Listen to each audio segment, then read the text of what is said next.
Hey, Hound Dogs, I'm David Hankins. I'm Paul Hankins. I'm Trevor Hankins. And you're on the air with Power Squared. We're continuing our look at the 40th anniversary of Marvel. Transformers. Excuse me, Transformers. It's a Marvel comic. I keep doing that.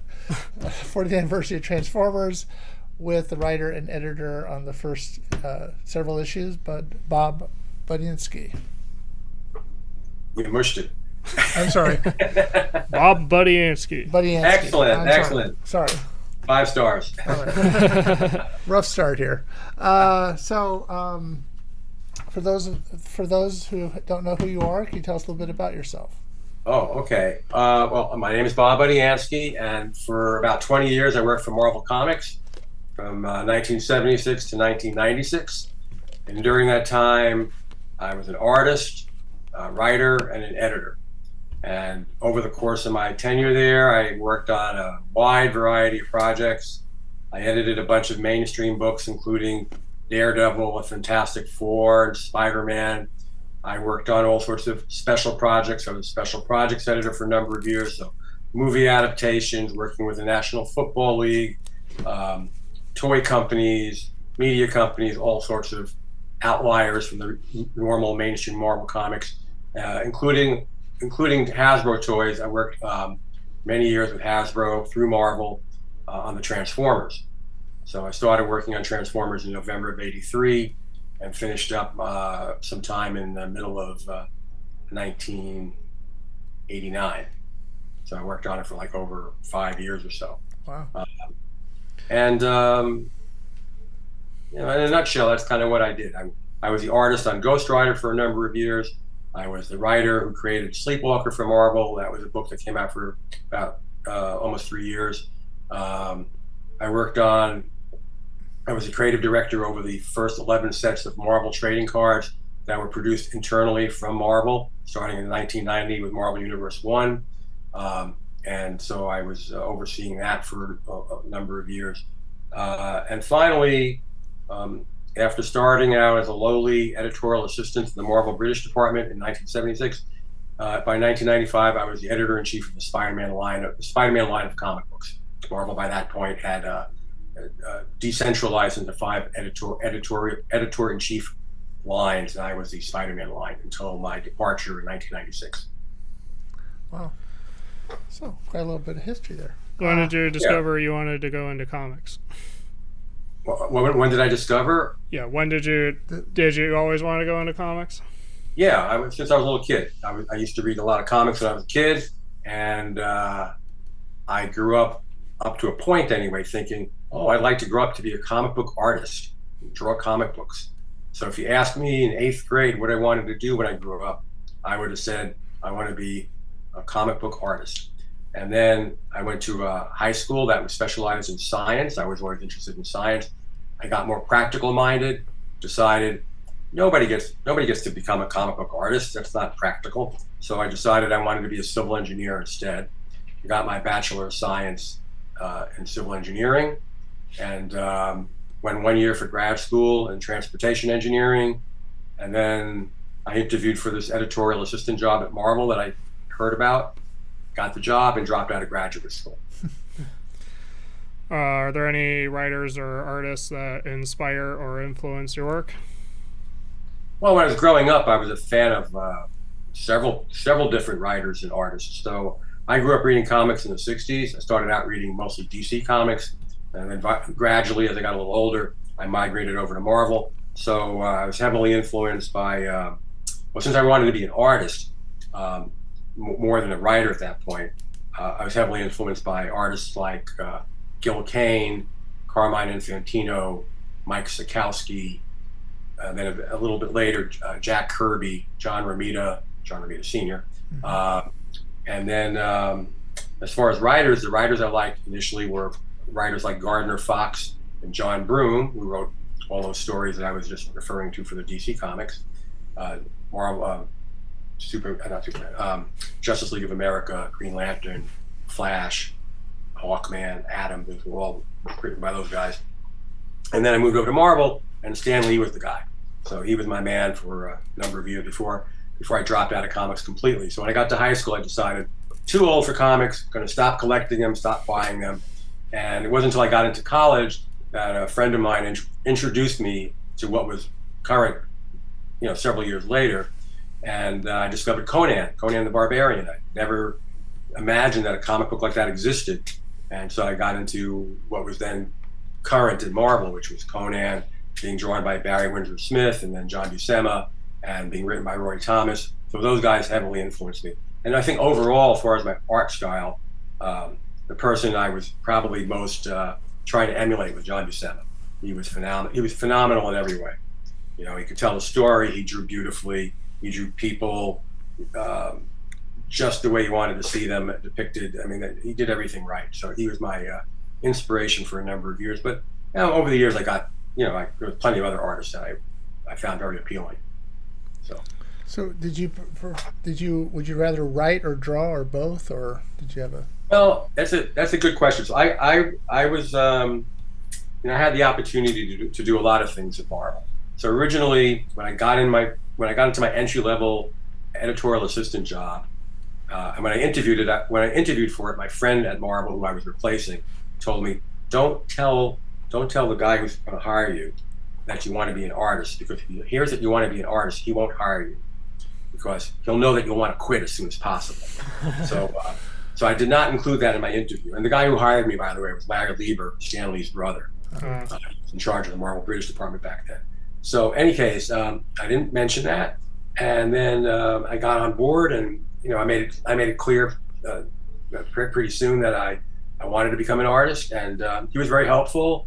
And the Marvel art directors, particularly Marie Severin, who oversaw the Marvel British department, she was extremely helpful. And 6 months earlier, she told me to find another career when I went up there with my portfolio. But I'm sure she didn't remember that. But anyway, she was the best teacher I ever had. So anyway, being influenced by all of these other people, I got to be enough of an artist that within about a year, I was able to quit and eke out a very paycheck to paycheck living as a freelance artist for a little while. Then I was hired back on staff as an assistant editor, which was a step up from editorial assistant. And then after a couple of years of that, I got offered Ghostwriter as a regular monthly comic book. I'd been getting more and more regular work on mainstream comics, and so I quit to become a full-time artist. So I achieved my childhood dream of becoming an artist, and it was great for a while, but it was really more of a nightmare than a dream, because it kind of sucked up my entire life. I was working till 2 a.m. every night, trying to meet deadlines. I had like very little social life.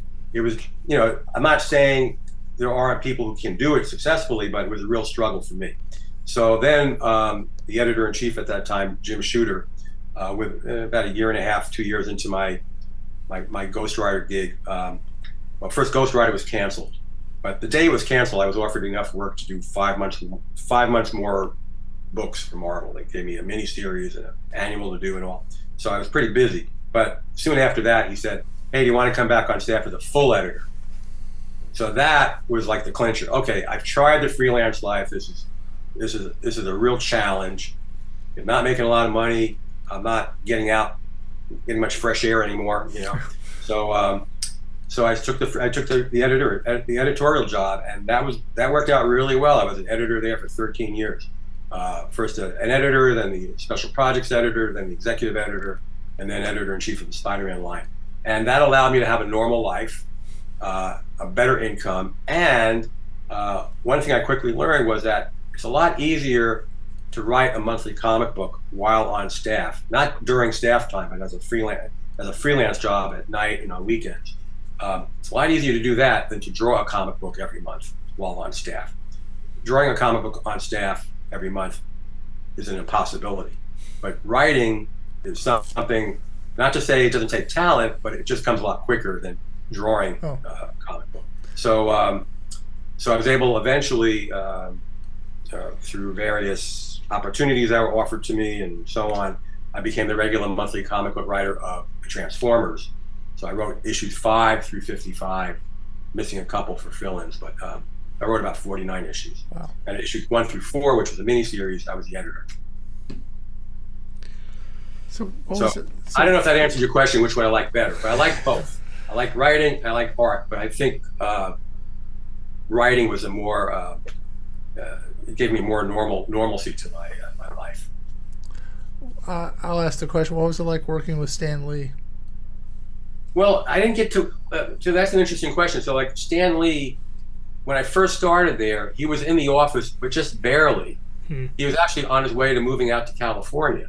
The office was in Manhattan, and he lived in the metropolitan area, but he was in the process of transplanting himself to start Marvel Productions, I think it was called back then, which was an office that Marvel was going to have in California to help produce animation and try to sell Marvel for TV and movies.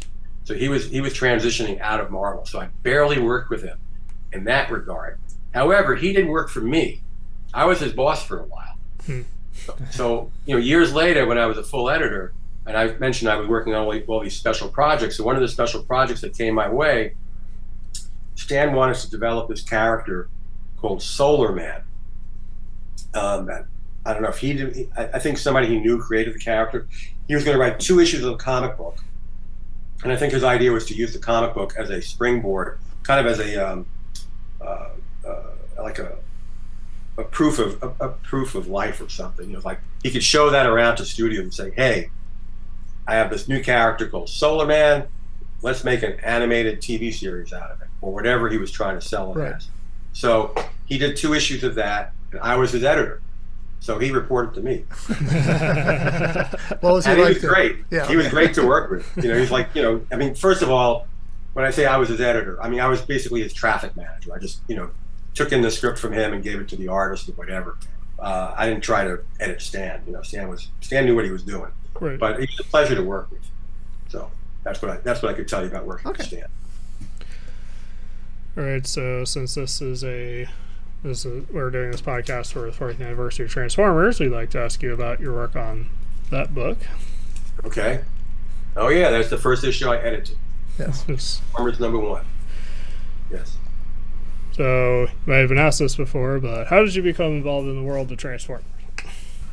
I won't give you a sarcastic answer if I've been asked that. Been asked that a few times. All right. So what happened was in November of '83, Jim Shooter, editor-in-chief of Marvel, came to my office out of sheer desperation, and I'm not making that up. What happened was Hasbro had come to Marvel. This is before I get involved, so I'm just kind of like piecing this together. Hasbro had come to Marvel and said, "We have this new toy brand called Transformers.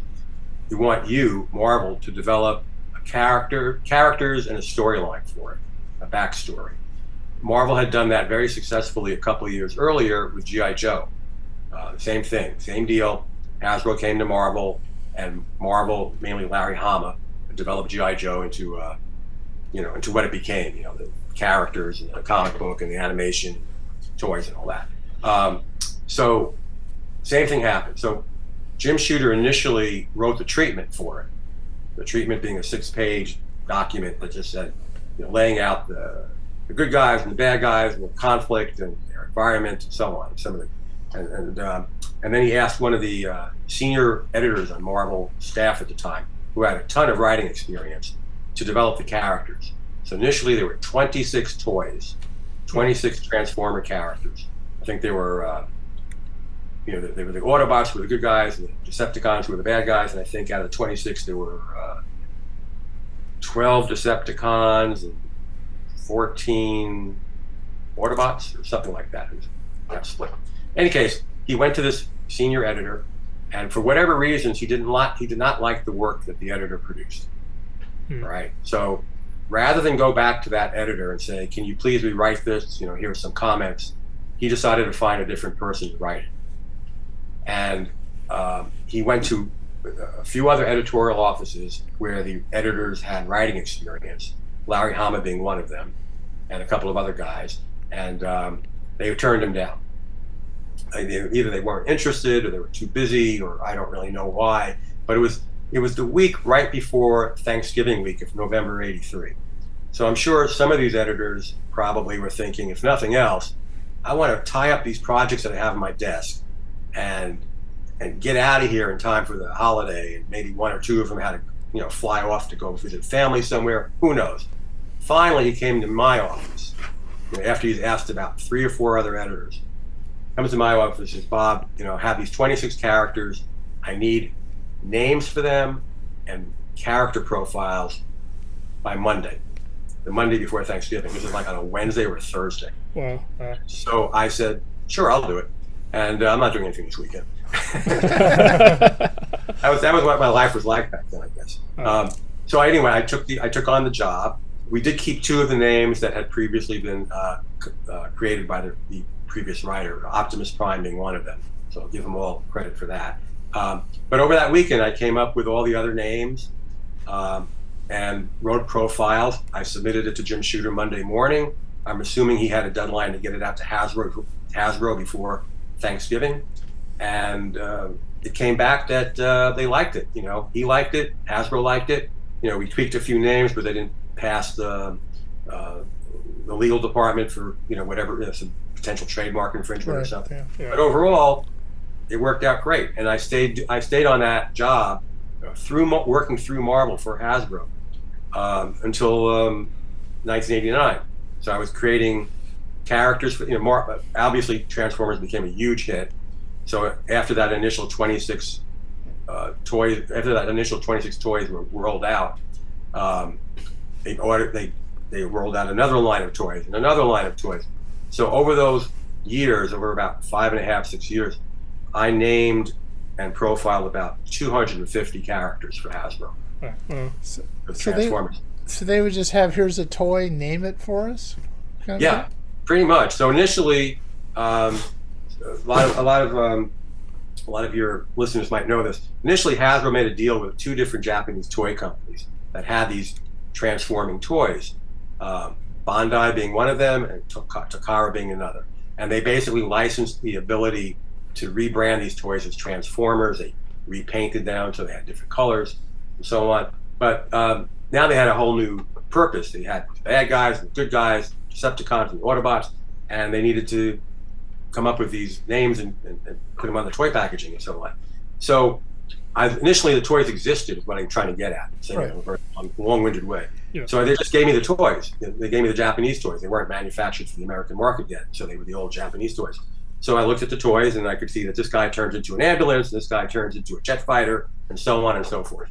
And then once Transformers took off, eventually they used up the inventory of pre-existing Japanese toys and they had to create new ones. And so Hasbro would have their model makers, whoever was designing these toys, come up with model sheets of what the toys look like, which show them in their various forms, their kind of humanoid robotic form and whatever vehicle or whatever other kind of object they turned into.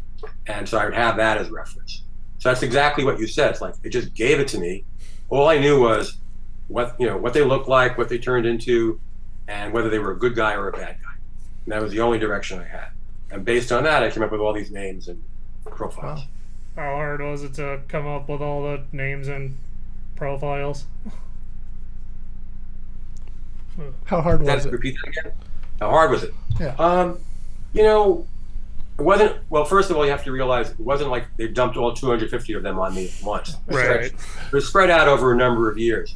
So, what the toys looked like, what they turned into. Right there was an inspiration of coming up with names just based on what they did, and then I just like any writer, you draw from your experiences. So if I like one name came from an old TV show. Not directly. I modified it. Right. Another name was inspired by a minor character in the Fantastic Four comic book. So names came from any place. I was really good at crossword puzzles. I did crossword puzzles, so I had a pretty good vocabulary. I had an engineering background, so I came up with words that maybe weren't, that common. In fact, one time, one of my meetings, I would have regular meetings with the Hasbro executives who oversaw the Transformers. And one time, one of the executives said, "Were you ever in the military?" And I said, "No, I wasn't." He said, "Well, how do you know all these words? You all these technical words." I said, "Well, I was an engineering major. It was good for something." Probably the only thing it was ever really good for was helping me to write those Transformer biographies. Finally, a chance to use your degree. Exactly. It wasn't a complete waste. Yeah, so that's, I mean, it's just whatever my influences were at that time kind of fed into my coming up with these names and these personalities. And, after a while, you kind of running out of ideas. 250 characters are a lot of characters, but I kept up with it. So you came up with Cybertron. Is there?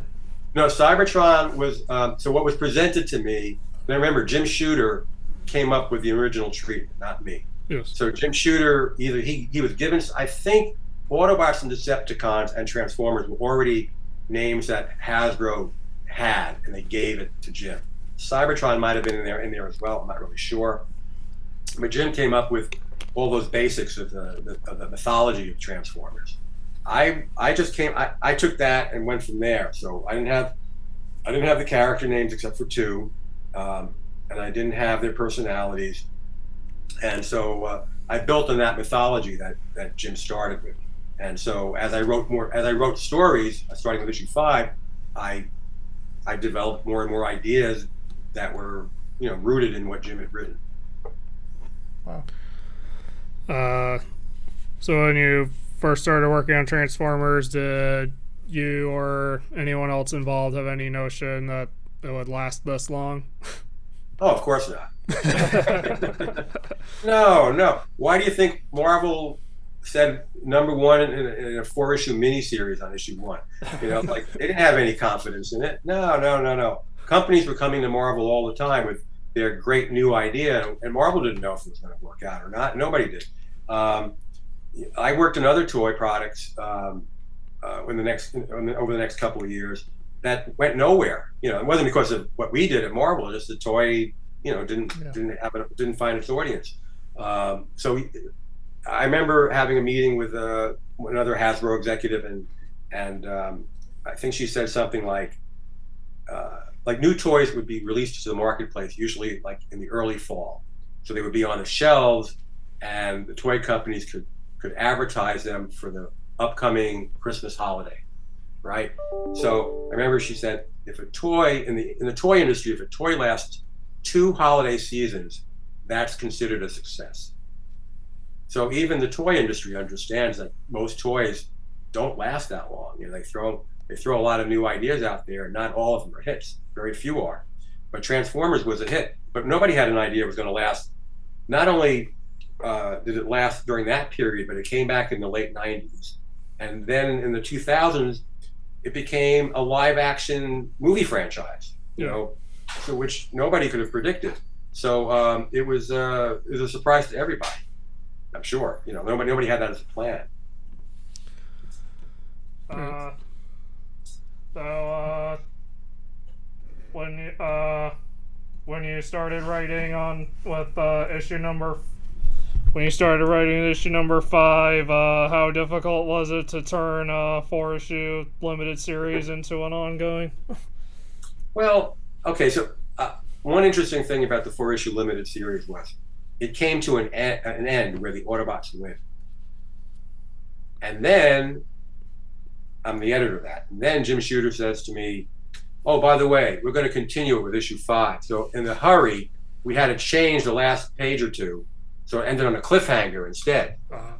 We didn't tie everything up where the good guys win and the bad guys go away. We had to end it on a big cliffhanger so people would come back for issue 5. And in fact, as somebody recently pointed out to me at a convention a few years ago, they showed me all these comics were reprinted in England. So they showed me the reprint of issue 4, the ending of it. The ending of it in England is the original ending. They didn't get the change memo. They didn't get the new artwork. So it actually ends the way it was originally intended to end, where the Autobots are victorious and it just comes to a nice, neat ending. But anyway, as far as writing the stories, well, it was a challenge. I didn't have money. I didn't have much experience as a writer. I had plotted a bunch of stories. When I was working on Ghost Rider, I co-plotted a lot of the stories with one of the writers I worked with. So I had some experience plotting stories, but not scripting stories. So it was new to me. And in fact, the very first issue that I turned in, issue 5, the plot was so dense that the editor, without bothering to tell me, which kind of bothered me at that time, he cut it in half. So he took my issue 5 plot and turned it into issues 5 and 6. And I'm not saying he was wrong. He was right. He was right. There was too much plot in it, so he stretched it out.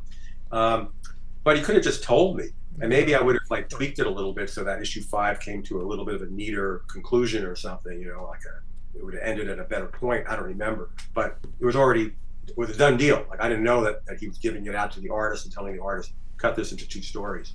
So in any case, but yeah, I had a lot of fun coming up with stories. I came up with stories from all different, just like I was thinking about coming up with names and profiles, from all different influences and experiences, and just my own imagination. And but eventually, I kind of got burnt out on it, so I wanted to get off the book. I got off the book with issue 55, but I probably was asking my editor to find a replacement for me like a year earlier, because I was kind of getting burnt out on the book. So when you're working on the book, how much creative freedom did you have? Oh, I had almost total creative freedom. The one thing that burnt me out on the book, this is where my creative freedom hit a wall. Like Hasbro never told me, oh, we want you to do a story where, you know, the Transformers go to the moon. They never said anything like that, you know. But what they did make clear, and they didn't like hammer me over the head with it, but was every time they rolled out a new line of toys for that, you know, that holiday season or whatever, they wanted the toys to appear as characters in the comic book. So this wasn't like 1 or 2 characters. This wasn't 1 or 2 characters. This could be, you know, a dozen characters that I had to find ways to fit them into my storyline. And as a writer, that becomes a burden after a while, because here I am developing certain characters, developing certain storylines, and then I have to find a way to shove them all aside to make room for all these new characters. And so I was getting really burnt out on that. But as far as other creative freedom in every other possible way, you know, keeping in mind that this is a comic code approved comic book aimed at probably the younger end of our comic book buying audience, you know, not trying to do anything that's too risque. You know, I was able to fit everything in that I wanted to fit in. Nobody ever told me do this or don't do that, other than introducing all these new characters. Right. Were there any stories you wrote that you wish you could have written differently? You know, people ask me those kind of questions, like, what do you wish you could have written, or what shouldn't you? It's like I don't really revisit those stories I wrote 35 to 40 years ago, and so I don't really revisit them and like read them over and say, oh, I should have done this, I should have done that.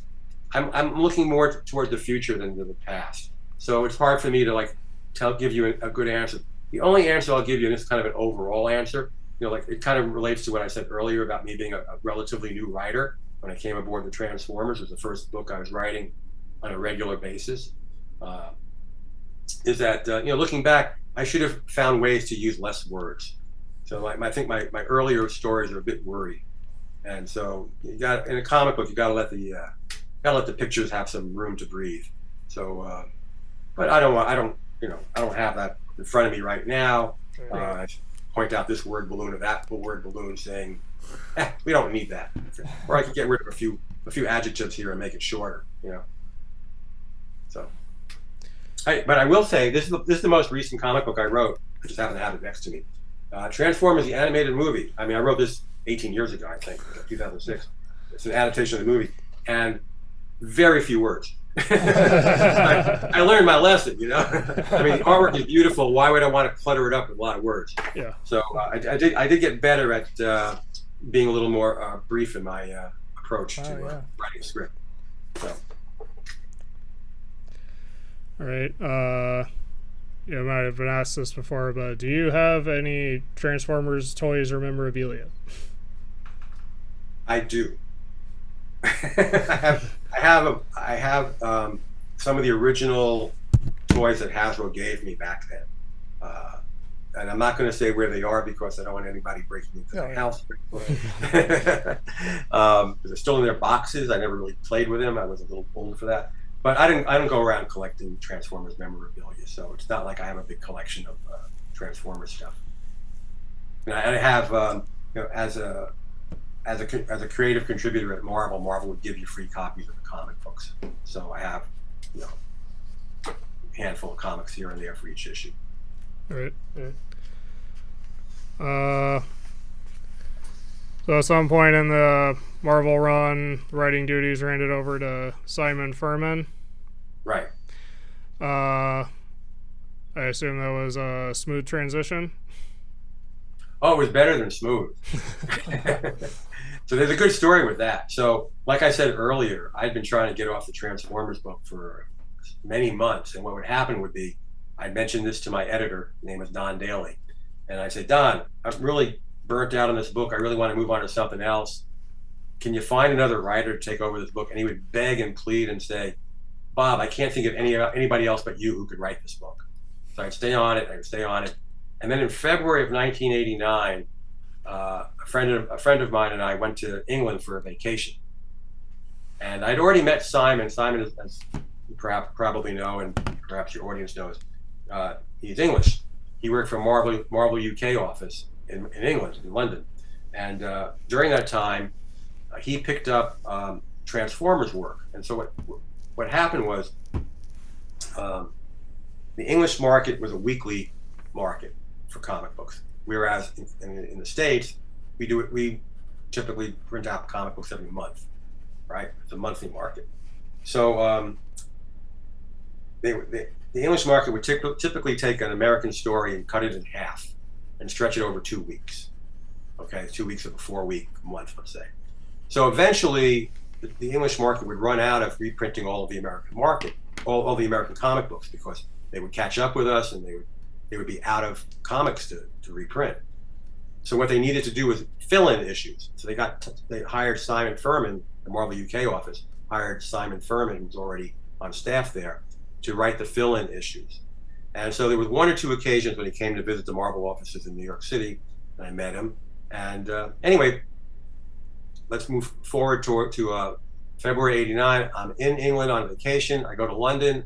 I contact Simon.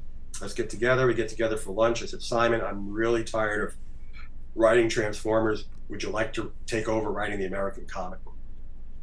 And without hesitation, he said, yes. So, now, let me put a little footnote on all that. As the writer of a book, it's not my job to find my successor. That's really the editor's job. But since I was in England, I had lunch with Simon.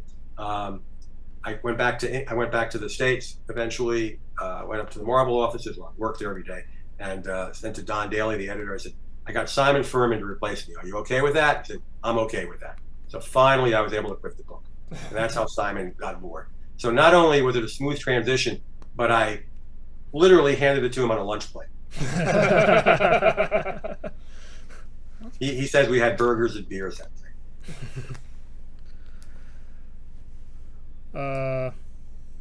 So later, IDW expanded on the original Marvel comic with Regeneration 1 and 84.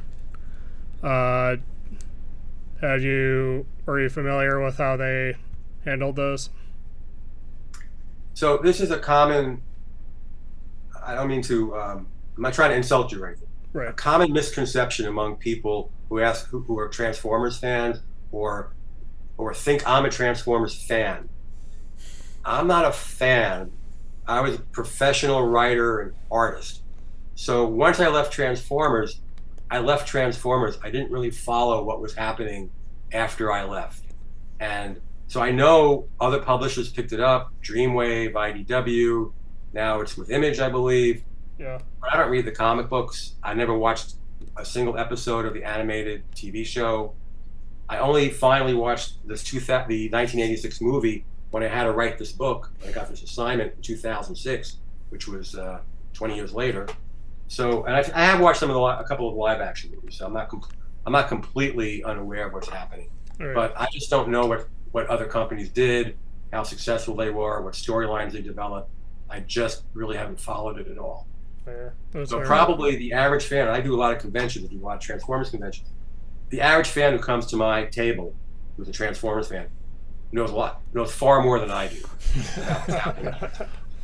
In 2010, you were one of the first human inductees into the Transformers Hall of Fame. So, do you remember how that felt at the time? Oh, it was great. You know, I definitely a highlight of my my Transformers related career. Yeah, it was like it's nice to be recognized for the work I did. Yeah, it was wonderful. Hasbro had a Transformers convention in Orlando on the Disney property, and so I think Saturday evening of that convention, they had a big ballroom set up with banquet tables, and fans could come in, and I guess they had to pay a fee to, sit there and get dinner and listen to everybody. But they had a multimedia presentation for 4 inductees, and I was one of them. And they treated us like royalty. It was great. Yeah, I was very proud of the fact that they recognized my contribution and gave me that opportunity to be there. Well, you're kind of the father of a lot of Transformers stuff, so it always seems fitting that you would be in the Hall of Fame. Yeah. Well, I was there with a couple other fathers. I was there. There was Peter Cullen, who was the voice of Optimus Prime. Yeah. And they invited the 2 original Japanese toy designers who worked for Bandai and Takara, and then they moved over to working for Hasbro as they continued to develop more Transformers. I think one of them was able to attend, and I think the other one, his daughter came. So there was the 4 of us who were all sitting at a table together, and I had my kids with me. So it was nice to have. It was like on Disney, the Disney World property. So I would be at the convention during the day. My daughter was like 15 at the time, so she was old enough to take off with my son, who was younger, and just go off and do the Disney World stuff. And we met up for dinner and stuff, and it was great. And I never met Peter Cullen before. If you're familiar with Peter Cullen, he has a wonderful speaking voice. Yes. My daughter just recently gotten her first iPhone, so I leaned over. I said to my daughter, "Would you like him to do your voicemail message?" She said, "You think he would do that?" I said, "Well, he seems like a nice guy. I'll ask him." And I asked Peter, and he did it. So he recorded a voicemail message. And he says, "Hello, this is Optimus Prime. You've reached Emma's telephone. She's not available right now. Please leave a message. Roll out." That's cool. It was wonderful. She loved it. Unfortunately, we changed our phone plan about a year later, and she lost it. It wasn't forever. Yeah, see that. That was cool. Oh, but while we're talking about that, and since we are on video, so this is what I got. Nice. Oh, cool. All right. Cool. There's my name on it. Hall of Fame, Budiansky, 2010. Ah, cool. Yeah. So how does it feel when you meet fans at conventions? Oh, it's always a very pleasant experience.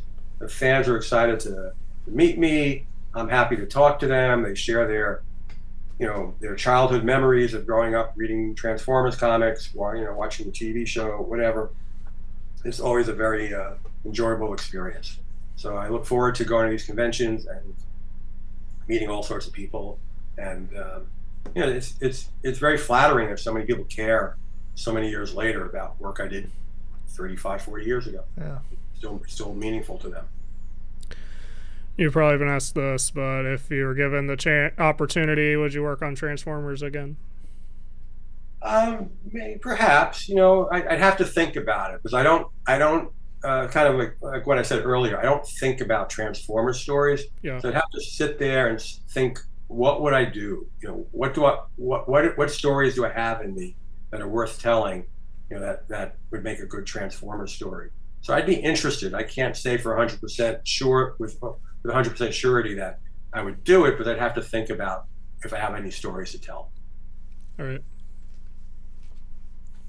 Did you have a favorite character? When I was writing Transformers, some of the best stories I wrote involved a character named Blaster. So I would have to say, as far as what I wrote, he was my favorite character. I made him. I think he was an interesting character. He was exciting. He was very confident and gung-ho, take charge kind of guy. And again, some of my best stories involved him before I had to move on to some other characters. So my single favorite story of what I wrote is issue 17, which is called The Smelting Pool. And The Smelting Pool, I believe, was the debut of Blaster. And so I have a fondness for that character.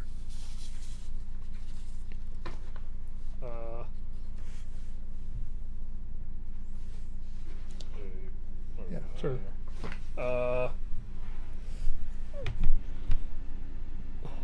So you mentioned earlier when we were talking about your work at Marvel, you mentioned Sleepwalker. Yes.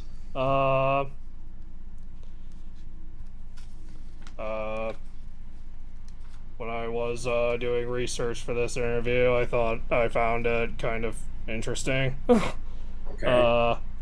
So for those, because it's a lesser known character, for those who don't know, how would you describe Sleepwalker? Okay, a sleepwalker is an alien being from another dimension called the Mindscape. Mindscape is a dimension that connects the dreams of all sentient beings, and he's basically part of a police force that monitored the Mindscape to prevent evil entities from disturbing our dreams. At least, I mean, we're disturbing them in a very significant way, where we might go mad, like keeping nightmares to a minimum, basically. So he gets trapped on Earth through a human host named Rick Sheridan. Without going into great detail, basically, when Rick falls asleep or loses consciousness, Sleepwalker can come to life on our planet, and he finds himself basically a fish out of water, a stranger in a strange land, and he has to cope with being on our planet, as well as learning our ways and dealing with how people react to him. He's basically a heroic character, but my conceit about creating Sleepwalker was, rather than create him as a Superman, being a stereotypical all-American hero from another planet, he's a bug-eyed monster with green skin. Sleepwalker is not like, he's humanoid, but he doesn't look like us. Right. And so right away, people's prejudices kick into gear. There's a monster coming down the street. They're not basing their reaction on how he's acting, just on how he looks. And so that was the crux of my idea, to create an anti-Superman, somebody who happens to be an alien who doesn't look like the classic stereotypical all-American hero from ages going by. And so that was the kind of idea I was playing with, the anti-Superman alien hero. How many issues did that last? How many issues? 33. Oh. It was a decent run. To get Marvel to come out with this came out in 1991, I think. At that point, Marvel was very conservative. I mean, they were trying to come up with new books to put out, but generally they were doing spin-offs of pre-existing books. Like the X-Men books were like mushrooming in every different direction. There was Wolverine and X-Force and Gambit. Anything with an X in it, was a book. But and other characters, like there were 4 Spider-Man books. There was 4 books, one every week, different Spider-Man book. Venom. They were all spin-offs of pre-existing properties. So to get Marvel to come out with something that was completely new, unconnected to any other Marvel franchise, was a challenge. So I was very happy that it went through the review process and was given the green light. So I was happy to do it. Was there any reason it cut off at 33 issues? The usual reason. What do you think the usual reason is? Sales. Low sales. So while we were researching Sleepwalker. According to Wikipedia, the release timing was related to Neil Gaiman's Sandman, and the character was originally called Alien until the Ridley Scott movie came out. Is any of that true? No. Okay. None of what you said from Wikipedia is remotely true. It did say citation needed. The only minor connection is I did consider Alien as his name initially, because like I said, he was an alien. That was my goal, was to create an alien hero. And I didn't start thinking about Sleepwalker until 1985, 86. The movie Alien came out like in 77, I think, or 78. So it wasn't like I was inspired by Alien to name him Alien. I was inspired by Alien, which came out over half a decade earlier, not to name him Alien. Like, I better come up with a better name than that, people are going to get confused. And it had nothing to do with Sandman and Neil Gaiman's, I was aware of Sandman. I wasn't reading it. I didn't care about it in the sense that it had anything to do with what I was doing. I cared about it as, this looks like an interesting book, some quality here, Neil Gaiman, obviously a really talented writer, but I wasn't trying to copy it, emulate it. Marvel certainly wasn't planning it because of Sandman's success. Like I said, it went through the review process.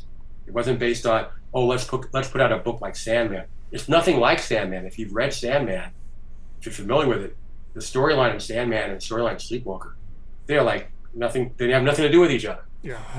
So, Sleepwalker is basically following the traditional pattern of a Marvel superhero, and Sandman's in a completely different realm altogether. Nothing to do with traditional comic book heroes. I thought we would ask you directly because we don't completely trust Wikipedia. Well, there you go. I mean, people have drawn connections. I believe I've read things that our own Marvel sales department back then promoted Sleepwalker as ours, to connect it to Sandman somehow. I didn't tell them to do that. The sales department will do whatever they feel will succeed in selling a property there. But I certainly didn't tell them, and I don't think my editor told them, you got to connect this to Sandman. That wasn't our idea. So from that, maybe over the years, people picked up on that, and it winds up in Wikipedia. All but right. Anybody who looks at Sleepwalker, anybody who looks at Sandman from that era, they have nothing to do with each other. Yeah.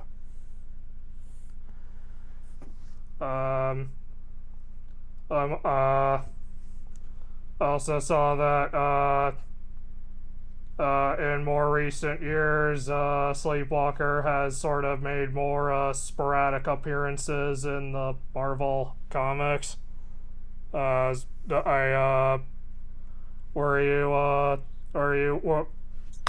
you aware of any of those?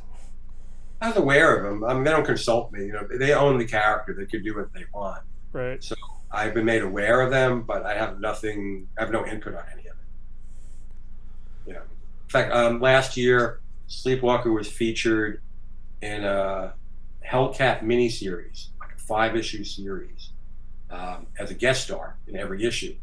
And I became aware of it, so I said, I'll buy this comic book. He's not just like a cameo appearance; he's a regular guest star in every issue. I got through issues 1, 2, and 3, and I gave up. It wasn't because of Sleepwalker; it was just because I didn't like the whole book. I didn't like the storyline, so I didn't think it was really interesting. So I said, I have better things to do with my $3.99 than spend it on this book. So that was about as much as I got involved. I actually went out and bought a few copies of this book. That was it. Right. I did learn I learned that you did have some involvement with a 2020 fan film based on Sleepwalker. Oh yes. So there's the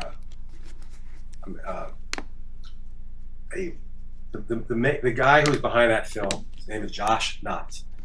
Lives in the Tampa, Florida area, and he contacted me at a convention, I think in Baltimore. But he contacted me before that online, and then he said he wanted to do Sleepwalker as a movie, and I said, do what you want. I don't own it. Like Marvel might sue you. You don't have the rights to do it, but do what you want. And then he and his writing partner drove up from Tampa to meet me at the convention in Baltimore, I think in 2016. I didn't ask him to drive up, but we got together for lunch or something, and we talked for an hour or two, and we had a nice time. He seemed like nice guys. But again, like, I don't have any say over how people use Sleepwalker. It's not I don't own the character. Right. So, but he wanted to kind of get my blessing, and maybe they asked me some questions about it and all that. But anyway, eventually he actually put it together. As a career, he does videography for industrial videos for different companies. Yeah. So he has some skills behind the camera, and he was able to pull together professional people in the Tampa area and do his own Sleepwalker movie, like an episodic movie. His intention was to do episodes. So the first one was about a half hour long, and he flew me down there to do a cameo, like to do my Stan Lee bit, like a cameo in the movie. And I did. So I was there for, like on screen for maybe half a minute or something. And it was a lot of fun. And he's a good guy, and we're good friends now. But he grew up as a Sleepwalker fan. He always wanted to do a Sleepwalker movie. So more power to him. Unfortunately for him, the movie was supposed to premiere. I think he rented out a movie theater in the Tampa area around March 20th of 2020. So I don't know if you remember what happened around that time. Yeah. Mm-hmm. But the whole world shut down because of the pandemic. Yeah. So I was going to go to the premiere. Actually, I was going to do a Transformers convention in Orlando, and he timed it so I can come to Tampa to be at the premiere like the day before. So it was all coordinated, and it all, fell apart because everything got shut down. Yeah. But eventually, he released it online, and then he did release it in a small local movie festival in the Tampa area, I think like in January of 2021.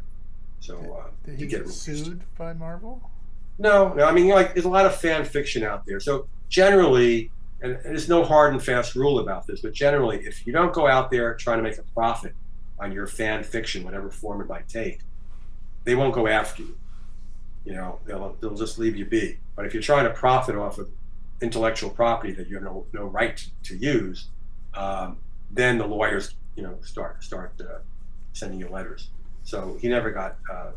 In fact, that miniseries that you mentioned. Oh no, you didn't mention the mini. There was a Transformers miniseries a few years ago. Right. It was related to a Secret Wars crossover or something like that. Josh created a movie poster, okay? And one of the covers from the miniseries, which came out after his movie, clearly saw the movie. The artist clearly saw the movie poster, but they copied the whole design from the movie poster. So Marvel was copying this illegally made movie. Instead of the other way around. But nobody cared. I don't think anybody minded. Marvel can be very supportive of people who are connected to Marvel in some positive way, even if they don't have official licensing rights to do this or that for Marvel. Like if you've been to comic book conventions, for instance, this is not just true of Marvel, but for any company. You see all these artists, me being one of them, sitting at their tables, drawing sketches, selling them of characters that they have no right to do unless it's their own character. Right. Spider-Man, Wolverine, whatever it is. But companies don't care. It's like good publicity for them. As long as you're not doing something that shows the characters in a negative light and publicizing that, they're pretty good about it. I've always actually wondered about that, because when you do go to artist alleys, it seems like everybody's got, the mainstream characters that they're drawing, and I always wondered, how come no one's cracking down on that? But if they recently I was interviewed by somebody who writes for a fanzine in Ireland. In fact, I was just emailing him back and forth today. We just talked a couple weeks ago. He's doing an article. He found this really obscure thing. So back in around 1991 or 92, when I was still at Marvel, I and Dennis Cowan, who's a really talented artist, and my assistant David Wohl, We were contacted by the Marvel Public Relations Department at the time or something. There was a recreation center in the South Bronx. The Marvel was in Manhattan. South Bronx, not a stellar neighborhood, kind of an economically depressed neighborhood. Recreation center that like 20 years or so earlier, some local people painted a big mural of Marvel superheroes on an interior wall of the recreation center. And so they contacted Marvel because the wall, the mural had kind of fallen into disrepair. Maybe there were cracks in the wall. They had to paint over parts of it or something.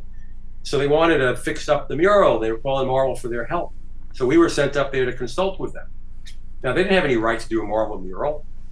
Now, at the same time, there was an article in the newspaper about a daycare center in Florida that had a Mickey Mouse mural. And what do you think Disney did? They sent their lawyers. Yeah. So that's and now Disney owns Marvel nowadays, but Marvel still allows people to do what they've always done with Marvel characters, like do sketches, et cetera, et cetera. But if you were sitting at a table doing sketches of Mickey Mouse or other Disney characters without their approval, you might get in trouble. I don't know. I shouldn't speak for Disney, but back then there were headlines about a daycare center being. That sounds familiar. Lawyers going after them. Yeah. I guess you could do Steamboat Willie and Steamboat Willie. Anybody can do whatever they want with Steamboat Willie. he's public property. Yeah. Since Marvel has been making deeper cuts with their cinematic universe, do you think Sleepwalker might appear on film at some point in official capacity? I'm convinced that like anybody in the Marvel, in the Marvel, what's the word? Corral of characters, this vast corral of hundreds and hundreds of characters. Anybody could be in a movie. After seeing Guardians of the Galaxy and then making a star out of Groot, they can make a star out of any character. Yeah. Now, I think Marvel's getting more conservative. They're cutting back on their output in movies and TV. I think that's a wise thing because I think the quality's gone way down in recent years. Yeah. You really need to control their product because if they haven't ruined it already, they're going to ruin their brand if they keep putting out subpar stuff. Yeah. So and then now they also have the Sony, not the Sony, the Fox characters. X-Men. X-Men, they're all back in the Marvel stable. Stable was the word I was looking for before, not corral. Stable. So now, they have all those characters to play with, in addition to the characters they've already been showcasing in their movies and TV shows and all. So it might be a while before Sleepwalker appears in a Marvel production, but I could see it happening. In fact, you might know this, but Marvel puts out through Hasbro these these action figure sets that are connected to each movie. And when the Doctor Strange Multiverse of Madness movie came out in 2022, there was a 6-figure set included Sleepwalker. So Sleepwalker had his own Hasbro action figure toy. I was shocked. I figured, I was flattered too. Like, wow, this is great. 30 years after I created Sleepwalker, there's a toy. And I thought, so I immediately contacted my main connection over at Marvel, and I said, "Is Sleepwalker in the Doctor Strange movie?" Because the other characters, not all of them, I think there was one other that wasn't, but the other characters were in the movie that were in the toy set. Yeah. But anyway, he said, "No, I actually read the draft of the script before it gets produced," and he said, "He's not in there, I guarantee." So maybe next movie, I don't know. Sure, they make an action figure and not have him be in the movie. Well, I was happy that they sent me a few copies. Hasbro sent me a few copies of the action figure, which was very nice of them. But my point is, anybody could be in those movies. Right. I mean, they feature these minor characters and these forgotten characters all the time. So he could show up one of these days. All right, so we have some more general questions here. Okay.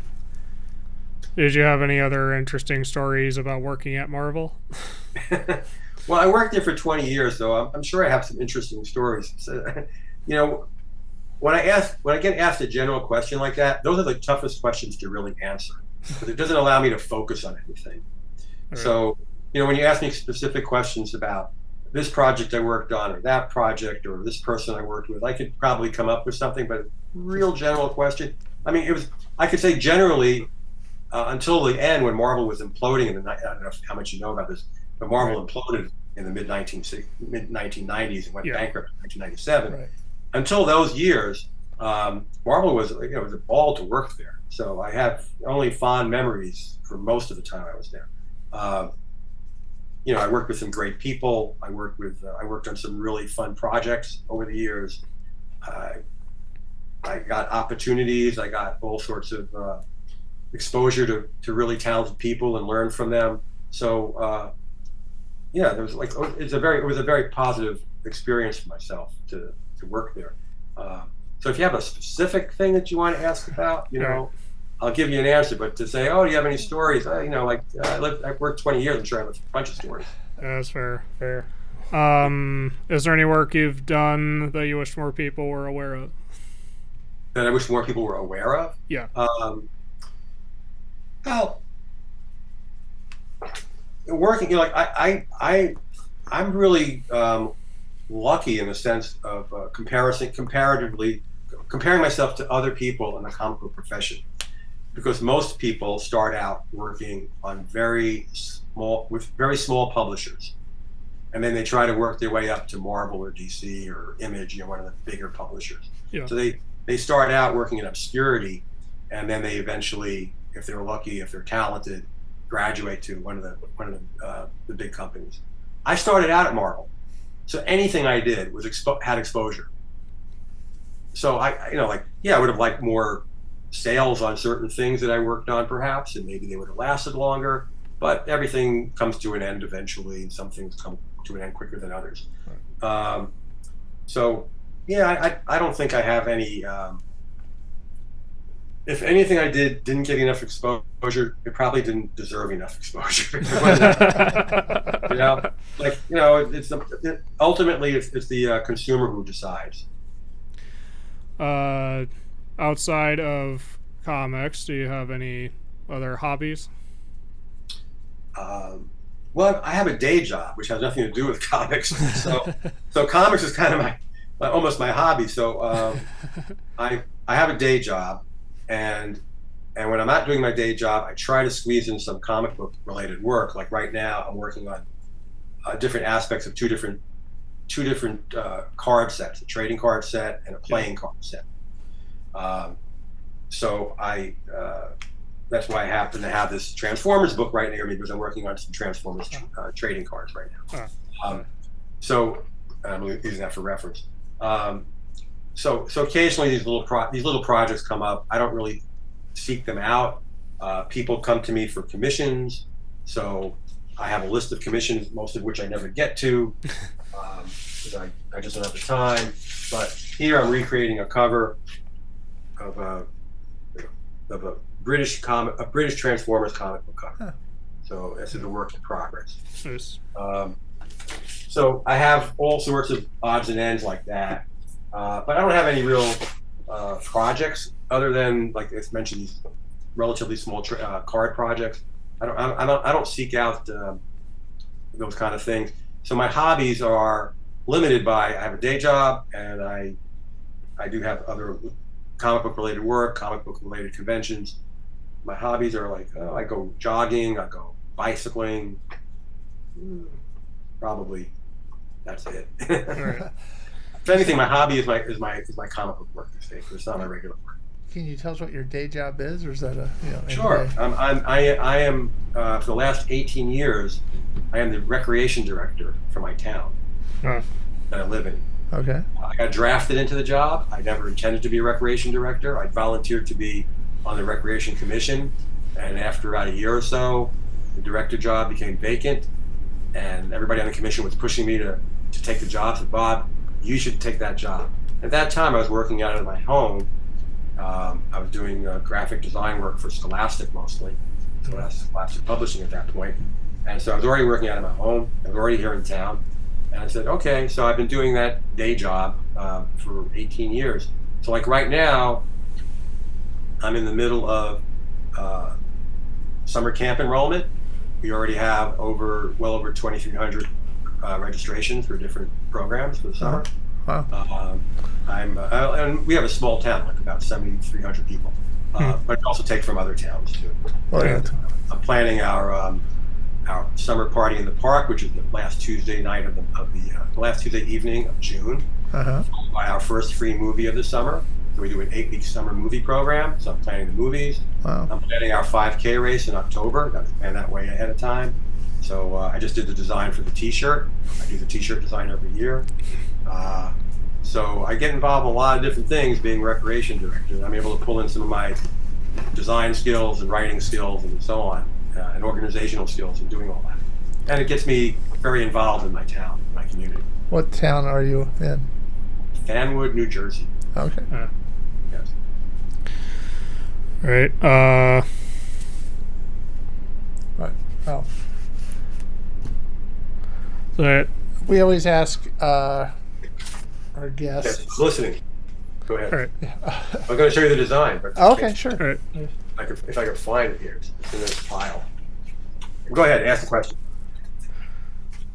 Oh, Yes. Here it is. The design for for this year's 5K race, Fanwood 5K. Pizza run.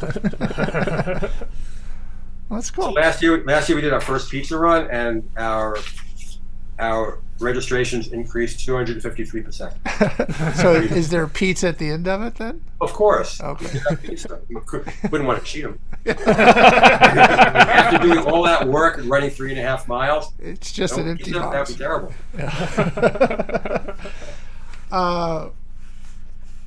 I guess we ask all our guests. We do a comic book ourselves called Power Squared, which is why it's called On the Air with Power Squared. Okay. Any chance you've actually seen it or heard of it or anything? Have I? Yeah. No, Oh, sorry. that's all right. I can't say I have. That's okay. I don't hear of a lot of new comics. I don't follow comics so much these days. Understood. And then if people wanted to follow you on social media, what would be the best way to do that? I'm not that active on social media. So Fair I enough. am on social media, but I'm not that active. So there's nothing to follow. I don't maintain a website. When I first went freelance 20 years ago, when I first left corporate world, and I thought I'll start doing commissions. Oh, I have to create a website. I don't have to create a website. People find me. I have more work than I can do. So, so if people want to contact me, what I say is find me on Facebook. Okay. Okay. I guarantee nobody else has my name. So if you find Bob Budiansky on Facebook, you'll find me. And that's how I get a lot of my art commission work. People find me and they ask me to do this or do that. We put a link in with the video description, just so you know. Okay, but I don't otherwise. I'm on Twitter. I'm on X. I guess it's called X. Yes, yes. But I never post anything on X really. I just occasionally check in if I have any comments aimed at me. That's about it. Maybe after you. Okay, well, thank you very much for being on the show. My pleasure.